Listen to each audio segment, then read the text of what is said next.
Hello, everyone. Welcome. It's Jason Fierno here representing the Mining Mavericks. The Mining Mavericks are a curated group of industry leaders who who are passionate about making the industry better and more sustainable for everyone. And today I'm really excited, as I just told Pierre, my team's excited, but I'm excited to be joined today by Pierre Julien. Pierre, welcome. Thanks, Jason. Great to be here and looking forward to it. Yeah, absolutely. I'm really looking forward to diving into this with you here today. Before I do, I want to set the stage for our listeners and give them a bit of context about you. So you've got, 30 years of experience in the biz, including roles such as the VP of Business Development for Autotech, the founder and advisor of Ore Plus Pros Inc., and currently the president of DRA, the Americas region, and VP of DRA Global. So in addition to that, you're the president of CIM. So obviously you've got the credentials to back whatever it is that you're going to say today. So I'm excited to find out what that is. All right. Sounds good, Jason. Look forward to having a chat as usual. I really enjoyed a couple Mining Maverick roundtables and lots of great innovative and out of the box thinking in those roundtables. So looking forward to it. Appreciate that. Well, let's do some of that right now. Let's create that. So tell me, for people who aren't familiar perhaps with CIM, recognizing CIM's predominantly serving or focusing on Canada, maybe you could give us a bit of context or background to the mission and goals of CIM. Sure. No, it's no problem. CIM is the acronym for the Canadian Institute of Mines. It's an organization that's been around for, over 120 years. We celebrated 120 years back a few years ago. So it's not quite as old as Canada, but pretty darn close. It's a technical organization that consists of 10 technical societies, a number of specific committees with a few specific goals. And really what we do is we bring together the technical experts within the Canadian industry and globally as well. We have an extensive global membership, along with a very strong corporate membership as well. And what we do in one of our first goals is to create, co-create, and disseminate knowledge and information about the mining industry. And to that end, one of our primary goals and primary objectives is the creation of standards and best practices.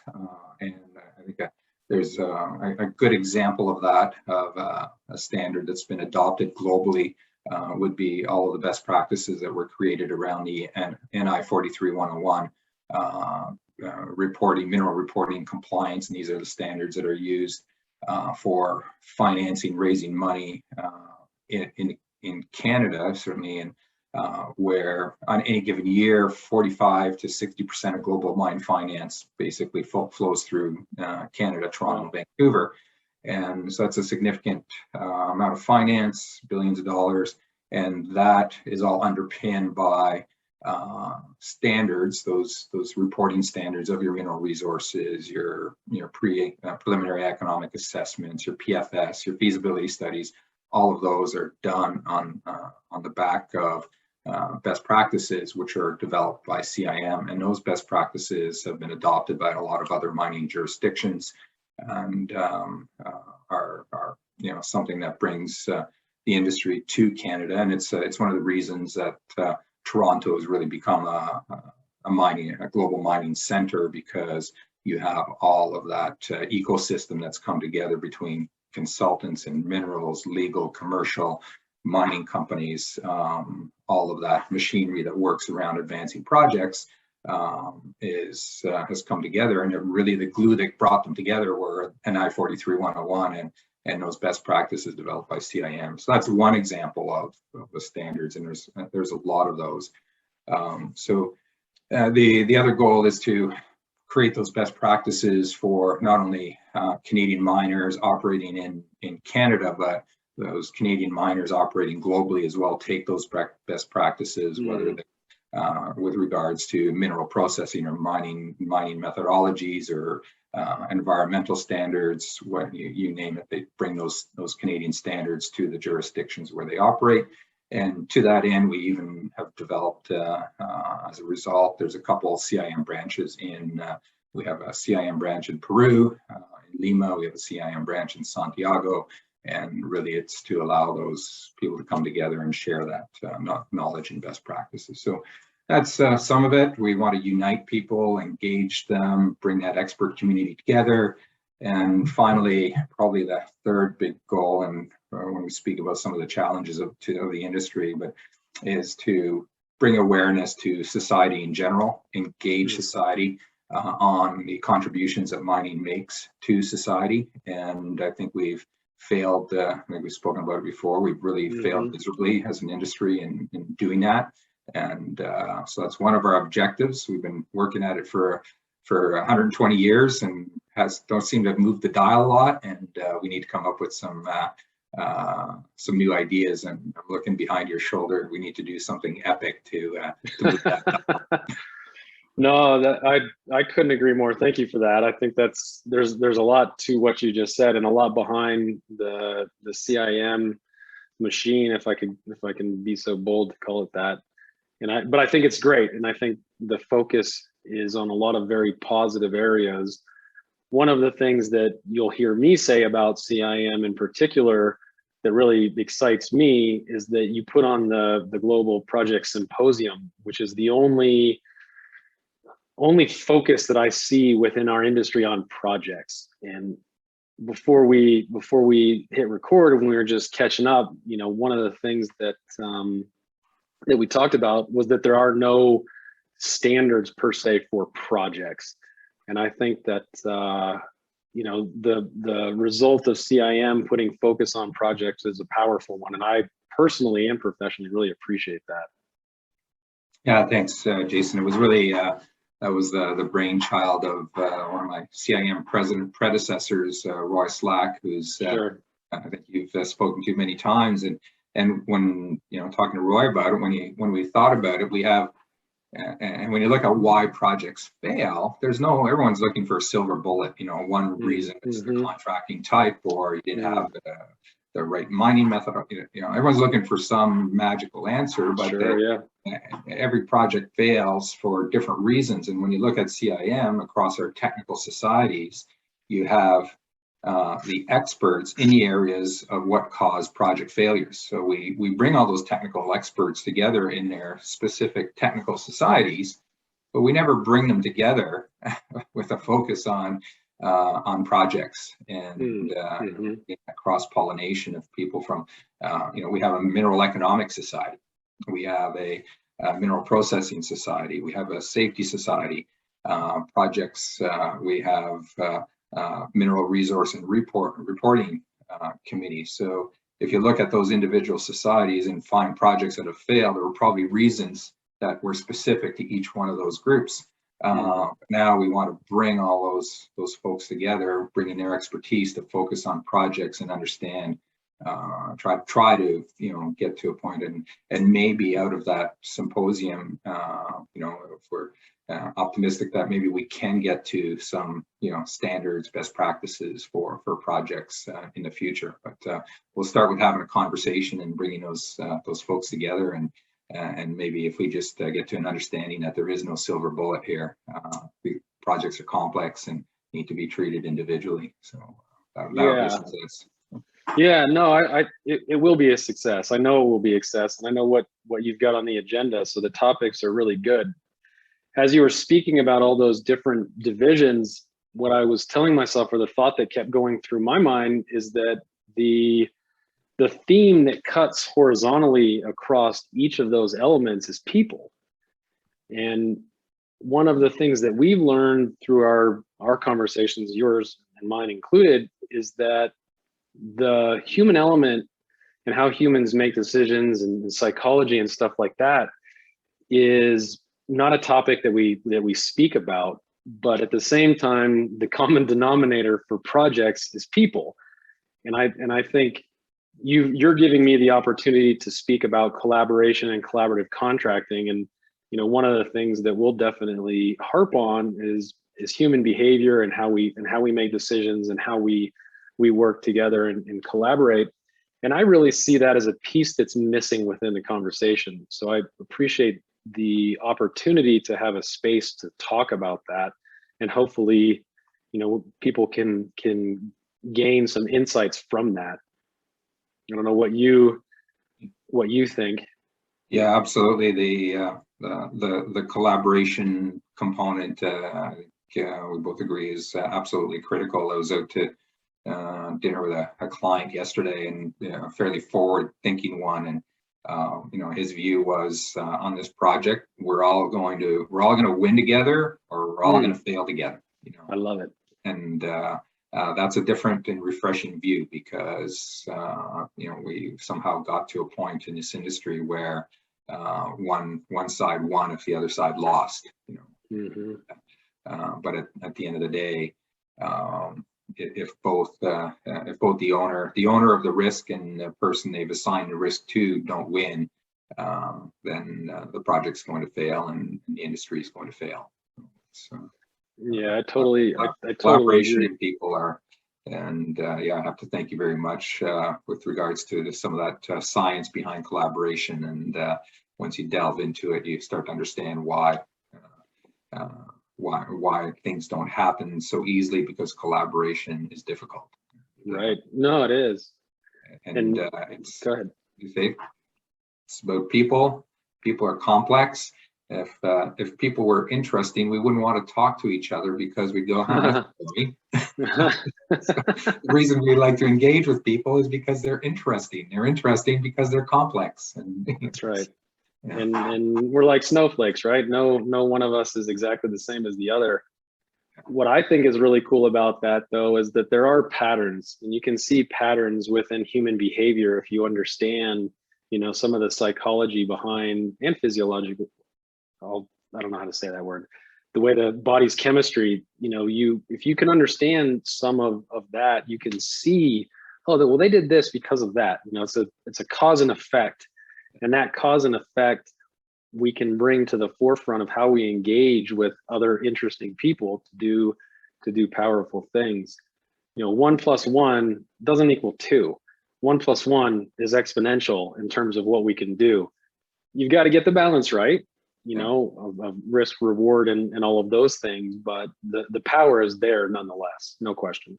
Yeah, no disagreement there. Yeah. Well, that makes me happy to hear that you talk to an owner that has that win-win mentality. There are owners out there that feel that way. But that is encouraging that there are more. It's a win-win and lose-lose. Yeah. So we're fair enough. Yeah. So it's everybody's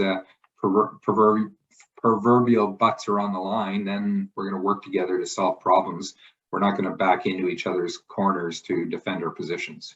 Mm-hmm. Yeah, no, I'm amazed every day that seems to be the prevalent behavior. It doesn't make sense to me. It never has. It never will. And it's probably why I'm so passionate about speaking about it. So, appreciate that for sure. What other challenges do you see, or what other themes do you see within the industry that, maybe people aren't talking about, or maybe they should be talking about? Are there other common denominators that you see in the industry that maybe there's opportunity for improvement? Yeah, well, I think the big one for us, the one that as people say, keeps me up at night, or keeps my colleagues up at night, is the availability or the scarcity of talent in our industry. And I know lots of people are talking about it. We've been talking about it for a while, but I think now it's really hitting us now. It's hitting our company, it's hitting our clients, it's hitting my colleagues, my competitors, suppliers. It seems to be at operations, from diamond drillers to process operators to project engineers, metallurgists, almost every discipline is difficult to find. And we've had an uptick in commodity prices, as we all know. There's lots of activity projects being executed, and the biggest challenge we have as an industry is who is going to be available to execute those projects and bring them online. I look back to that 2008, 2000 to 2011 era. When we had, at the time of the super cycle was upon us, and lots of activity projects everywhere. What happened then is a lot of people who were recently retired, they might have been 70, 75, they were lured back into the industry for, pretty $2,000 a day consulting fees. A lot of those folks came back and really saved our asses in those projects. They came back to make a few extra dollars for retirement, maybe execute one last project before they went off to retire down in Florida. But those guys they were 70 to 75 then, they're 85 now. They're not coming back to plug the gaps or close the gaps. So that's a real challenge for us, is where are these folks going, these people, guys, girls, going to come from to operate the existing mines and execute, bring online the new operations. And I think that is really that problem is a symptom of a bigger problem, which is the image that mining has in society. We talked about it earlier. And recently sitting in conversation with it's a federal government group called Mining Industry Human Resources Group, and what they do is they track what we need, the demographics, all the statistics, and they're predicting that within 5 years we're short 100,000 people in mining in Canada. But the interesting data that I looked at, or they shared with us, was enrollment in the specific engineering disciplines that are related to mining. So geological engineering, mining engineering, metallurgical, mineral processing, those have all declined year over year in the last 5 years. Enrollment is down each year in each one of those. But if you look at engineering overall, the other disciplines, enrollment is up.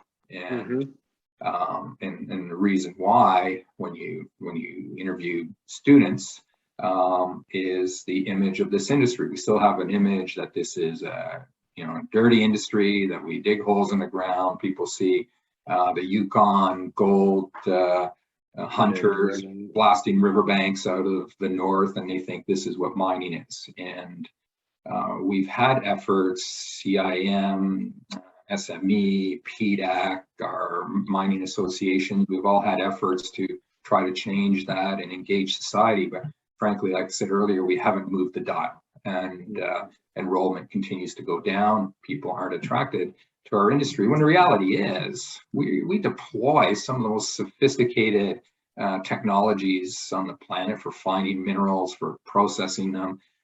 We operate the biggest, most sophisticated machines on the planet. If you look at grinding mills and tunneling machines, these are the most powerful, other than rockets, they're the most powerful machines on the planet, very complex. So from an engineering and problem solving perspective, the software we use to control process plants and produce metals from very sophisticated mineralogy, like this is all really advanced stuff. And but that's not what society sees. And there's also for some reason, a cognitive dissonance between society and the need for metals. We've tried to close that by coming up with beautiful infographics that show, oh, here's your cell phone, it's got 38 metals in it, and there's your Tesla, it's got 200 pounds of copper in it, and but that doesn't seem to be helping. So something different needs to be done, and I don't have the answer, but I think we need to come together as an industry and not be siloed in our approach. And we need to find that epic shit that you have behind you and do it. But I don't have that answer, but we need to do something different. So that's the main challenge. Is society needs those metals. We need people to produce those metals. We need those metals to help save the planet, and we won't get there unless we have the people and unless we change the image of mining. So yeah, they're two related things. I think the image and then the scarcity of talent, they're interrelated, and we need to solve that somehow. Yeah, really, really well said. I appreciate you bringing forward all of that, because I agree with you with every fiber in my body. And it's the resources, scarcity of talent, but also the reliance of our species as humans to rely on the 38 metals that you find in the cell phone. That is true as far as I understand. I'm not technical, but it's so much more than that. I mean, if you believe Kudafani, he says 43% of I think people throughout the world somehow are affected by mining. I think that number's low. I mean, that there's just too many people and too many things that we rely on from the natural extractive industries. I think it's higher. I don't know what the number is, but even if it's 43, who cares? That's damn near half the people on this planet. That's almost 4 billion people. So there's a huge need for it. And I agree, the image piece is really significant. And I think the people problem is a direct correlation of the image. Like, why would I want to work in this dirty, icky, industry that pollutes the environment and displaces people? I'm going to go work for somebody else. And I agree with you. Whatever we've been doing has not been working.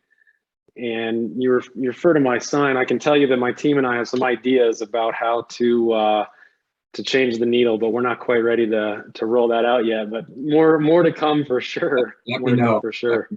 Happy to help. Yeah, no, appreciate it. I think you are helping. It's conversations just like this that I believe and I know are helping, because there are a subculture of a sub-society of individuals within the mining sector that are looking around saying, holy crap, we're screwed. Like, what the hell are we going to do? We're screwed. And people want to get behind, whatever initiative it takes to get us there. And what I love is that it's people coming together that want to collaborate. And we've talked about the power of collaboration. So I feel a movement coming, but damn, it's not coming fast enough as far as I'm concerned.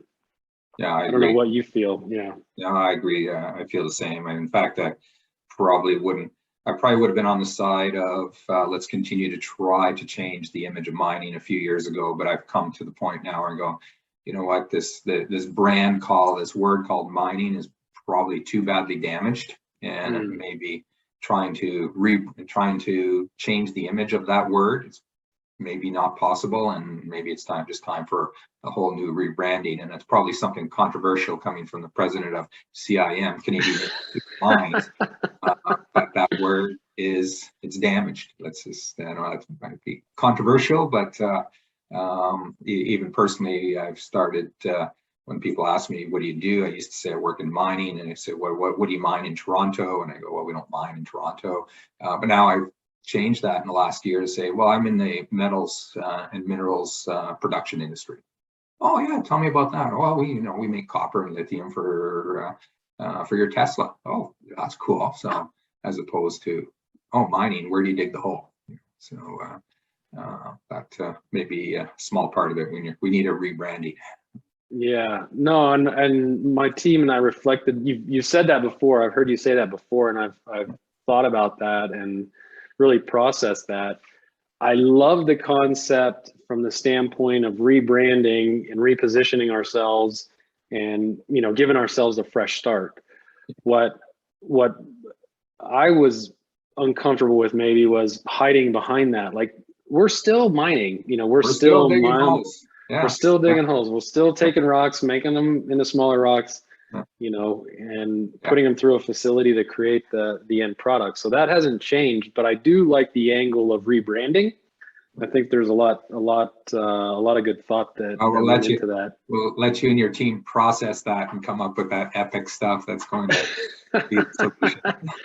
Well, to give you a little future pacing on that, a lot of it comes back to what you hear me talk a lot about, and that is the psychology or the neuroscience behind it, and how people behave. And I think that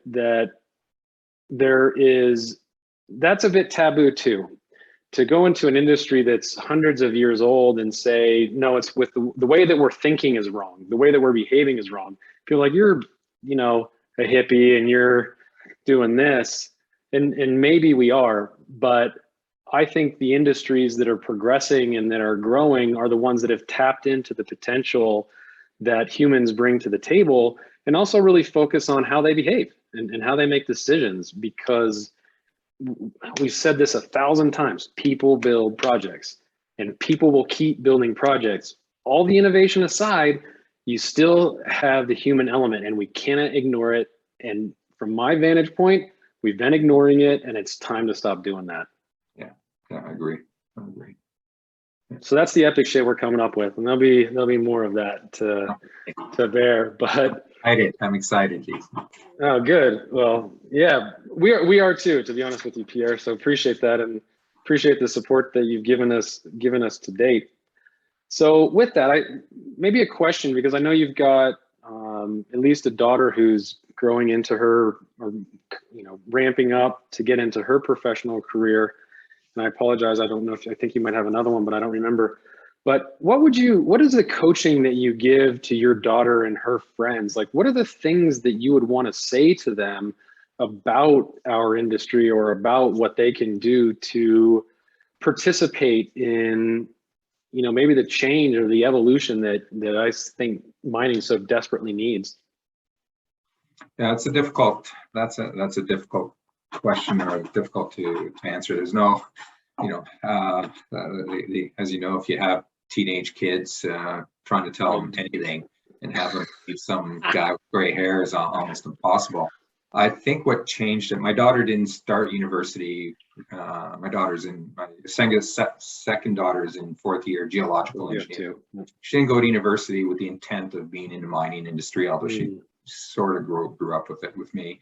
And but what happened was she went into engineering, and then she happened to come to a couple CIMs and a PDAC.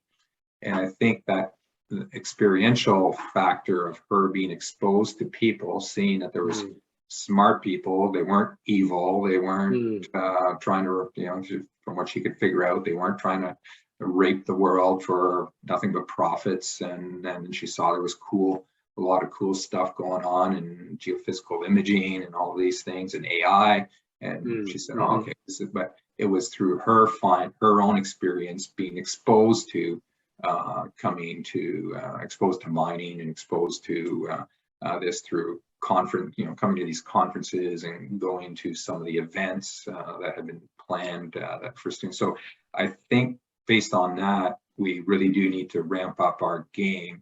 I know at CIM we used to do try to bring a lot of school age kids to the conference, and I think maybe they were too young, they really didn't see they were more interested in getting a pencil and ball cap. But trying to engage those grade 11, grade 12 kids and somehow exposing them to people, because if we just try to tell them, and that's been, I think, one of the issues. We've taken the approach, and maybe just maybe nuanced, but I think as an industry we said we have to go out and educate those, that society who really doesn't understand us. It's just we need to educate them, and again, that hasn't really been working. So we need to expose to mining in some way. And one way is through conferences and events and whatnot, or getting them onto in mining jurisdictions, like Colorado, Nevada, Northern Ontario, bringing them into mining operations, bringing them on tours, showing them what's going on. It probably takes, if you're up in Salt Lake City, or I don't know if they do it, I'm just an example, bring them out to Kennecott. And sure, yeah, of course. What's going on. And I think some of that goes on, but that's one part of the answer. We have to let them experience it and see it themselves. And that may, we don't need 1 million people. If each class that came through, we got two kids that said, hey, I want to study mining engineering or geological engineering, that would be a huge success. If you multiply that across every, there's in the US, I think currently, if I remember my numbers right, about 120 to 150 mineral concentrators, give or take. If you flowed in each one of those towns or cities, flowed grade 11s and 12s through them regularly, maybe we get a few additional kids coming into the programs. But, and that's where we're most likely to find the folks who are more likely to come into the resource industry are ones who are from resource industry communities to begin with. Sure. Yeah, no, sure. I like that. And something that you said I want to hit on. You said information and experience. Those are the two things that I want to circle back to. People that know me know I believe in coaching and in the power of coaching. I've got a really powerful coach in Rich Litvin.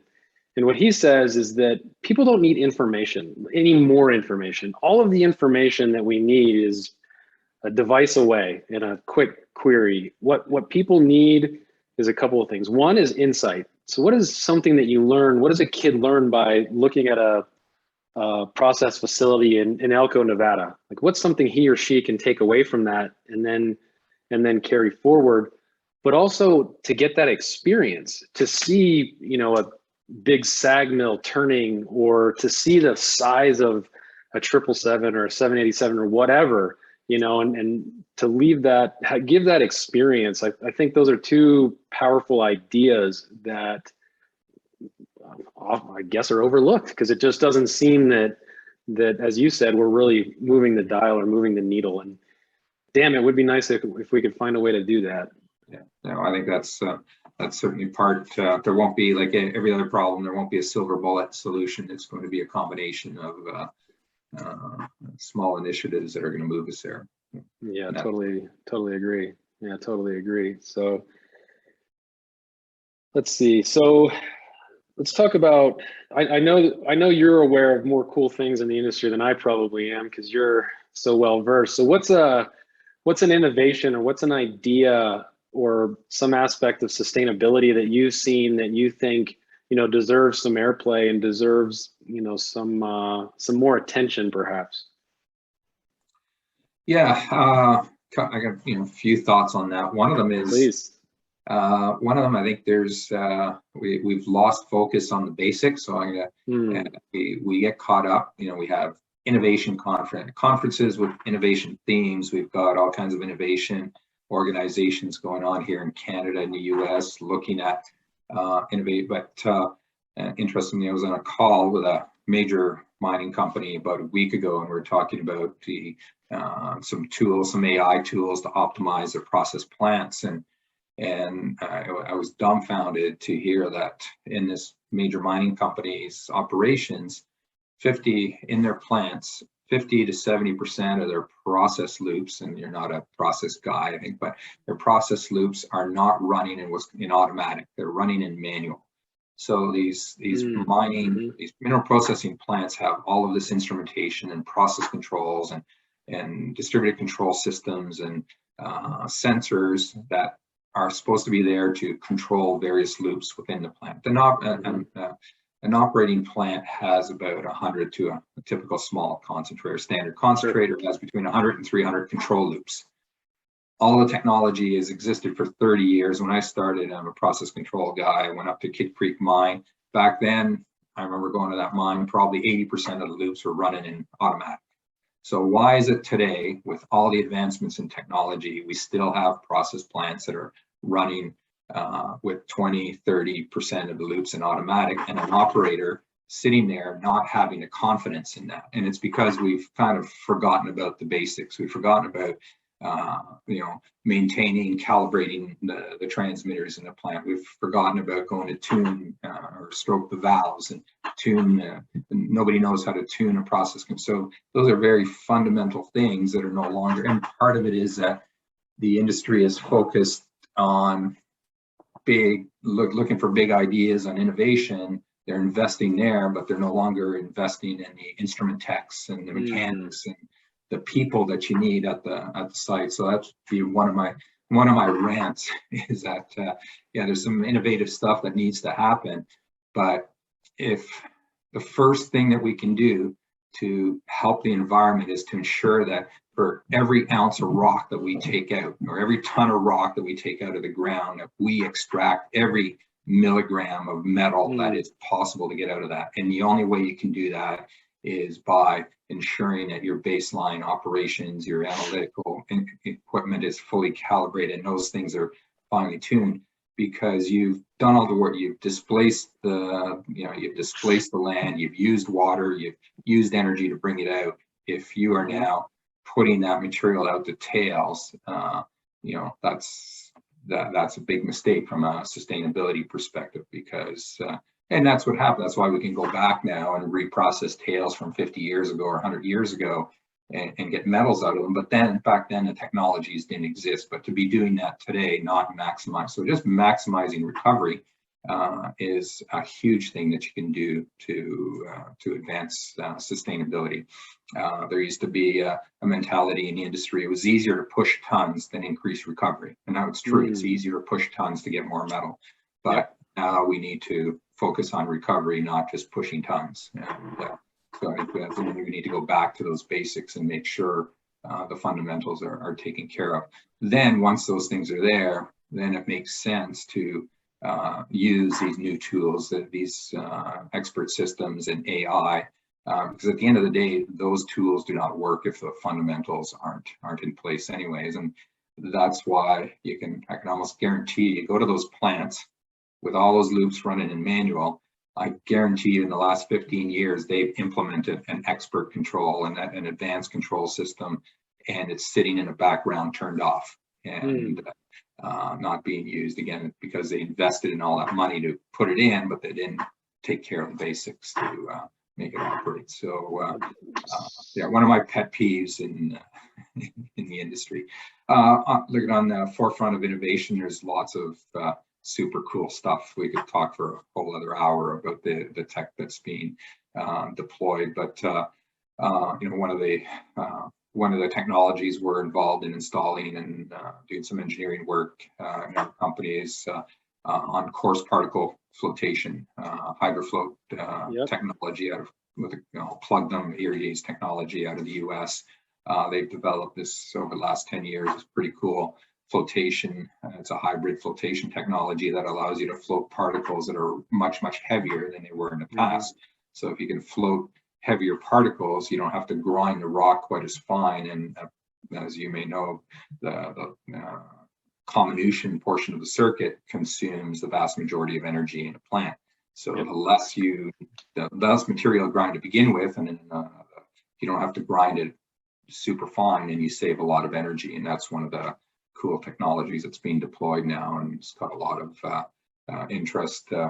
There's some other cool ones being, microwave fracturing. That's big giant microwave, putting your ore through giant microwave ovens and causing microfractures in the rock because essentially what it does, it heats up the enclosed moisture and fractures the rock, and then you don't have to expend as much energy in your SAG mills too. So that's and that's been 30, these things don't happen overnight. That technology is years in development, and those are, ore sorting would be another one. So sorting the gangue material out of the process stream ahead of the SAG mill. So if you don't have to grind it, don't grind it. So that's using advanced imaging technology, sensor technology, X-rays, color analysis to reject non-ore bearing rocks ahead of time. So yeah, lots of and that's what I mean. There's so many cool technologies being used and deployed in this industry that when you get into them, I can't see why any kid who's not excited about computer science wouldn't get excited about advanced imaging technologies to sort rocks or to do geophysics analysis on various anomalies. it's all kind of the same technologies. Just it's the same technologies being deployed in medical in the medical industry. They're just being deployed for for different reasons. So. Anyways, I'm not sure if that answered your question, Jason. No, that's great. I got a chance to rant about my process control loops running in manual.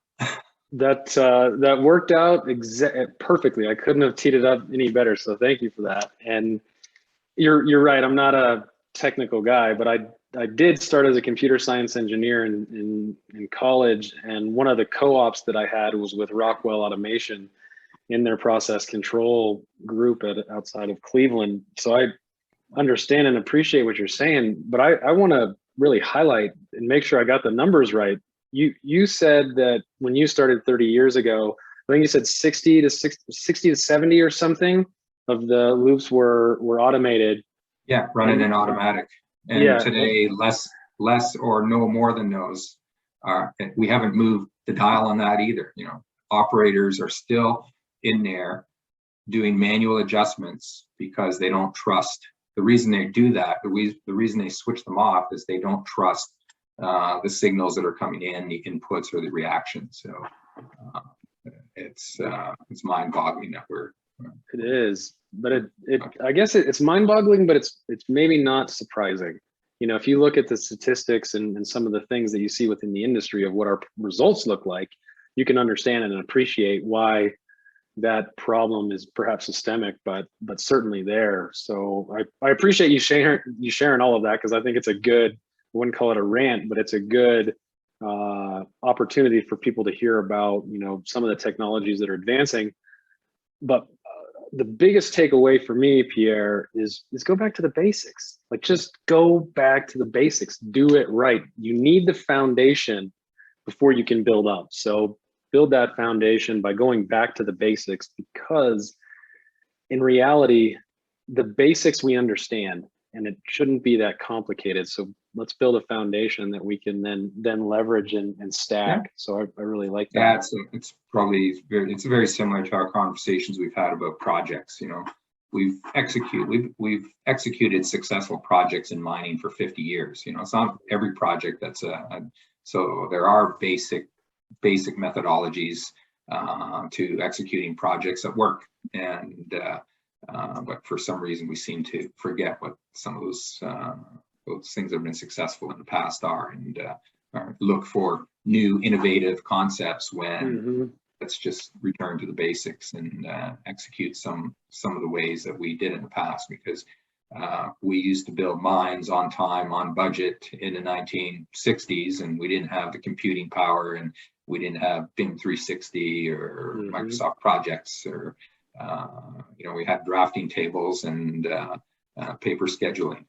Yeah, no, that's right, and you're right.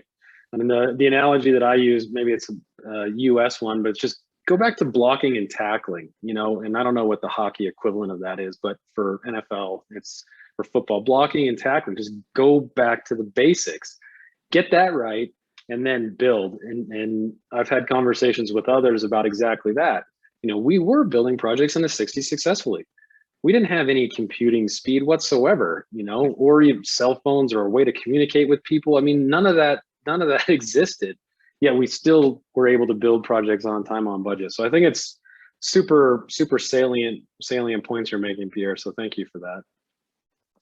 I'm going to ask you my final question. Although this is gold, I want to be cognizant and respectful of your time.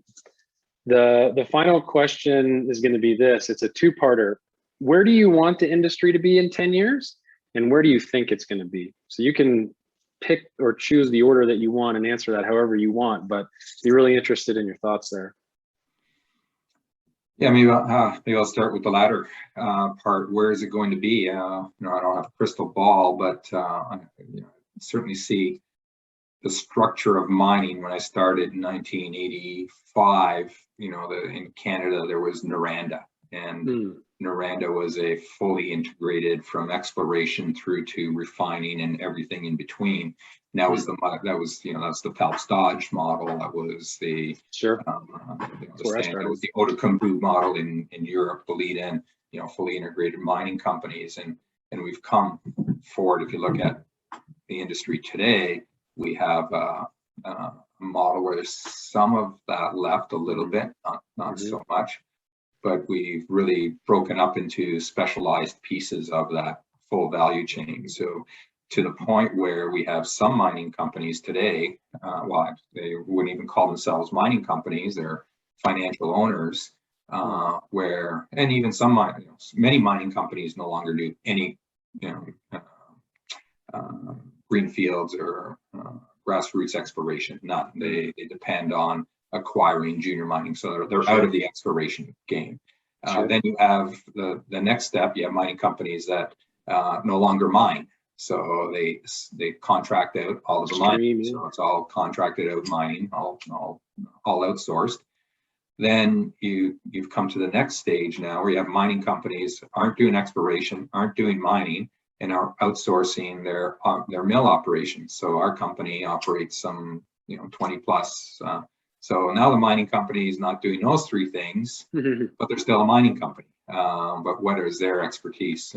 So where is it going in the future? I think we're going to get even more divided up along those specialties, and mining companies will be, each one of them will have a different core competency of what it is they bring to the table. So whatever their management teams or their strategy is, some of them are going to be very good at raising money to develop projects. They're going to be very good at negotiating. For example, if you want to succeed in the future, you better be very good at convincing your community, convincing governments, and striking deals that allow you to go in and mine. So that may be the core competency of what makes you successful, and doing all those technical things like finding the ore and mining it and processing it, that's relatively easy. So where is it going to be? It's going to be where we're going to have mining companies, so-called mining companies, are going to look very different depending on what their core competency is and what their strategy is. And we also may have mining companies or that aren't mining companies, and we're seeing that, we're seeing Tesla becoming involved in owning the resource from the specific resource or metals that they want right from the beginning. We're seeing certainly other car companies, for example, the battery suppliers are now acquiring resources. So that may be a full circle return to a fully integrated model like Noranda was, but it'll be driven by the consumer of that product. So where it's going to be different. I can't tell you exactly how, but those are some of the things that I'm seeing is that what we know as a mining company today won't look like. And it's something that we at CIM have to figure out, because what does mining look like in 10 years? And CIM has to, will have to move with those changes and figure out who needs the services of CIM, who are members, what do they look like, and what do we do for them? So those are, so I think that was the first part of your question. I've forgotten the second part now. So where do you want it to be? Yeah, where do you want it to be? I want it to be where, kids in grade 12 are saying, most interesting career path for me as somebody who's interested in engineering and math and physics. I want to go into the mineral extraction business. I want to be producing the minerals and the materials that are going to go into the products that are going to help save the environment, drive us towards carbon neutral, decarbonization, all of those things. So I think, where do I want it to be? I want it to be where kids think it's exciting to go into mining. Whether we call it mining or not, it's still mining. That's fair. So that's where I want it to be. I want it to be where a kid like my daughter who chooses, and I think I shared this, when she chose geological engineering, a bunch of her colleagues said, why are you going into that dirty industry? I want it to be that she can choose that without having that pressure review from outside colleagues. I want that kid to be able to hear, that's exciting. Wow, that sounds cool. Good for you. I totally agree with you. I love that. Thank you for sharing that. I think that's powerful, and I totally agree with that, 100%. So let's find a way to get that done, Pierre. What do you think? Looking forward to it. It's great conversation, Pierre. Tons of great insights, and expertise. Really appreciate the opportunity to sit down and have this conversation with you today. So for anyone who wants to learn more, wants to connect with you, what's the best way for them to do that? It's probably the easiest way is to connect with me via LinkedIn. I do regularly check my LinkedIn messages, and if you just drop me a note, say, hey Pierre, want to connect, happy to connect with you. I can also be reached at pierre.julien@draglobal.com. Beautiful. Any of those two work, but easier via LinkedIn because of spam software and Sure. our corporate email system. It may not get through. No, good point. I'm glad you said that. And we'll be sure to put your profile and all of that in the show notes so people will have easy access to that. So, well, Pierre, many thanks. Much appreciated for coming to chat with us today. A ton of great information for our listeners, for our industry, maybe even for some outside of our industry. That would be cool. So really appreciate it. Thank you. Great. Thank you, Jason. It's been a pleasure. Appreciate the opportunity. Absolutely.